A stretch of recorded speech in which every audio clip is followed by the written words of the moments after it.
2025 সালটা আমার ভীষণই খারাপ গেছে, তাই ভেবেছিলাম 26-এর শুরুটা বড়মার দর্শন করেই করব। তবে প্রথম দিনটা তো আসা হয়নি। আজকে ছিল 2রা জানুয়ারি। আজকে আমি আর রিন্টু দুজন মিলে এসেছি বড়মাকে পুজো দিতে। কাঁচরাপাড়া থেকে ট্রেনে করে একটা স্টেশন বাদেই নৈহাটি। আসার পর তো আমাদের চক্ষু চড়ক গাছ, এত লম্বা লাইন। এর আগে 2-3 বার এসেছি, একদমই লাইনে দাঁড়াতে হয়নি। পুজো দেওয়ার জন্য মিষ্টি ধূপকাঠি যা যা লাগে নিয়ে আমরাও দাঁড়িয়ে পড়লাম লাইনে। তবে সে লাইনের অন্ত খুঁজতেই অনেকটা টাইম চলে গেছে। প্রায় 2.5-3 ঘন্টা আমরা লাইনে দাঁড়িয়েছিলাম। তবে সত্যি বলতে সময়টা যে কিভাবে কেটে গেল বুঝতেই পারলাম না। অবশেষে এসে পৌঁছালাম মন্দিরের সামনে।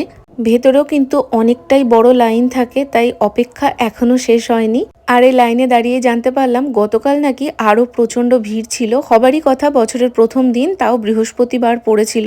অবশেষে মায়ের দর্শন পেলাম, আর ভিড়টা জাস্ট দেখো। তাও সবাই বলছিল আজকে নাকি অনেকটাই ফাঁকা। পুজো দিয়ে এখন চললাম বাড়ির দিকে।